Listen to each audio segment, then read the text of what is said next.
Hi guys and girls, this is Claudia here from Metaldays 2017 with Warbringer this time. Hey! Hey, what's up? Nice to see you. Thanks for the interview. Metaldays is pretty cool.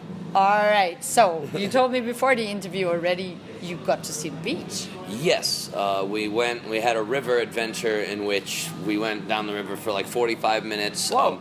I'm actually getting married tomorrow in Slovenia, in Kobarid, a nearby town. So my fiance and I, along with a few bandmates and a few other random people from the festival, we floated downriver. We tied a few rafts together. I was on a giant unicorn, and some assholes made a blockade of boats in the river because there's a safety line, and they tethered a bunch of boats to it, and we were unable to get out of the way. So our 3 rafts crash into there, and our unicorn flips, and I get all tangled in the rigging, and we have to do a waterborne rescue mission and stuff. So we did. It worked. I didn't drown, as you can see. Yeah, but it was definitely an adventure. Oh, I believe that. really great times, honestly. I love the mountains here. It's one of my... To me, this is paradise. Oh, so about your other adventures with the music, there's other stuff too here. So when you get on stage, what's it like for you? How do you prepare for that, for your shows? Before stage, I do a lot of stretching because between the drives and the headbang, you get really tense every single day. So like it hurts again every day to stretch. Right. I do regular ass vocal warm-ups, the lip trills and the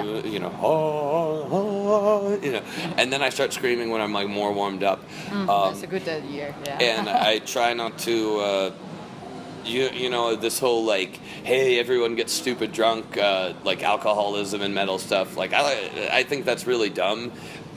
Metal to me is about like pushing the extremes of what you can do with music, and to me, like, I will say, one compromises the other, unacceptable. So I drink like a few beers. I like to drink beers and shit, but so many people are about it, like all about it, and I'm just like, I would rather be about something better, like playing extreme and hard and nailing everything and giving the fans the best possible show. So that's something I had to learn later because you just have to decide what it is you really care about. Yeah. That's true.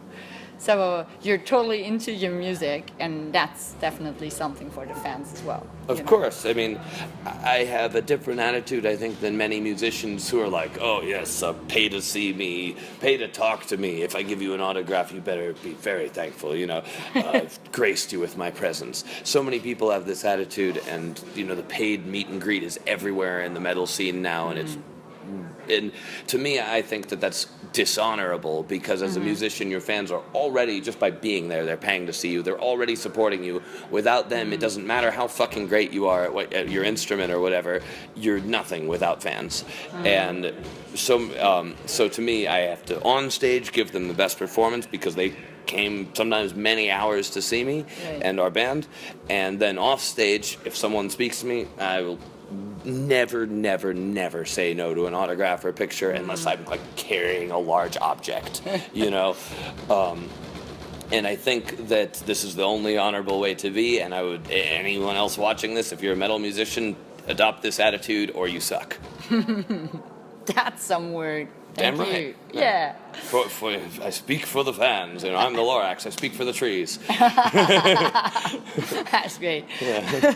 So for you, what is like the difference between just entertainment, being a musician, being an artist maybe?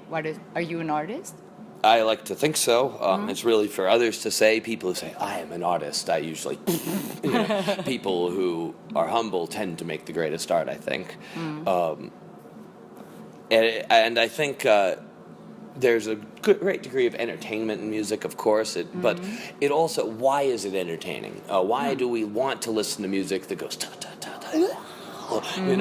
Well, it's because we feel something inside that already is that sound, and to me, I look around and I think, what is that makes me relate to this? And it's because as a person who desires good in the world, it's painful to look at what's going on. Yeah. And what has been my entire life and our entire life, it's never been right. So I think in a way what heavy metal fundamentally expresses is sort of in anger at some of the tensions of just being a person, society, trying to get by, like having a boss that tells you what to do, having, you know, sometimes difficulties relating to other people because you're like, I have nothing in common with you, you know? And then looking at just societies and, you know, for warfare and all the bad things of humanity, but yet knowing what our potential is. Right. And so it kind of contains both of those, because you have humans literally playing at the extremes of human potential just to play the songs in a lot of metal, but then you have this great anger at how I guess we haven't realized it ourselves and probably won't. Yeah. And I think metal for me, it really taps into that, and that's, I guess, the art element, is I try to communicate that through music. And this is something I've been doing really starting on the second record and onwards. It wasn't something I started out doing, but I think if you hear the most recent record, you can hear a lot of these feelings about both the past. You know, I look at the past often, but I'm thinking about the present. Right. Yeah. So it's also about this potential being there and showing we could do so much positive stuff and there's so much negative stuff coming our way. If you listen to Woe to the Vanquished, there's one song that directly addresses the positive. Divinity of Flesh. It's about like what we could be and what is amazing about us, and then the rest of the album is about how we're not going to realize it and how sad and crushing and angering that is, you know? Right. So that's the art element, and I think all the music, all the composition, it all works to the end, and it's all entertaining because it taps into this thing that you already feel, whether you're a metalhead or not, honestly. So when you're thinking about all that, how you express yourself, how that gonna sound in the music when you're writing, is it like you talk to the other band members too and you get compromises, or you say this has to be like that because otherwise it won't work? I do, you know, I'm not a dictator, but at the same time at this point I have a vision I want to go with, and it's very much the conceptual side of Warbringer is very much me. My other band members are on board with it, and actually the song Divinity of Flesh I wrote the lyrics, but the title came from Adam Carroll, guitar player. So I'm more than happy to take a good idea if it fits with the overall concept. And they often write the music, so we make sure that whatever music we get fits into something where I can put one of these themes. I do some songs that are just like dark fantasy from time to time. Not everything is on this, but that is... When you look at the band as a whole, it has a lot of that in the concept and the identity of it. And we try... to be a very serious thrash metal band. We aren't telling you jokes about pizza and beer and sharks. We're trying to destroy your soul with truth. Make people think and feel. Yeah, and I love there's something in me that loves music that just takes your heart and rips it out, you know? So, talking about the ripping out part, what do you think about critics? Well, everyone's entitled to their own opinion. However, if you're going to write professionally as a critic, you have an obligation to know what the fuck you're actually talking about. There's a lot, you know, I consider myself a pretty articulate speaker and writer, and I'm very critical of the reviews of many critics because I'm like, this guy's a shitty fucking writer and he doesn't know jack about music. Because I write music. I've studied some music in order to do so, and I spend a lot of time dealing with music. And I've had critics that say, like, you know, by our third or fourth record, it's a Slayer ripoff and the vocals sound like Anthrax. And I'm like, you're not okay. If you're gonna compare us to 80s thrash, at least do the right ones. At least have a good enough ear to know which 80s thrash bands are strong influences on us, because there are. Ask, or well, you shouldn't need to ask if you're a good critic. You should know, because you should actually know what the hell you're talking about.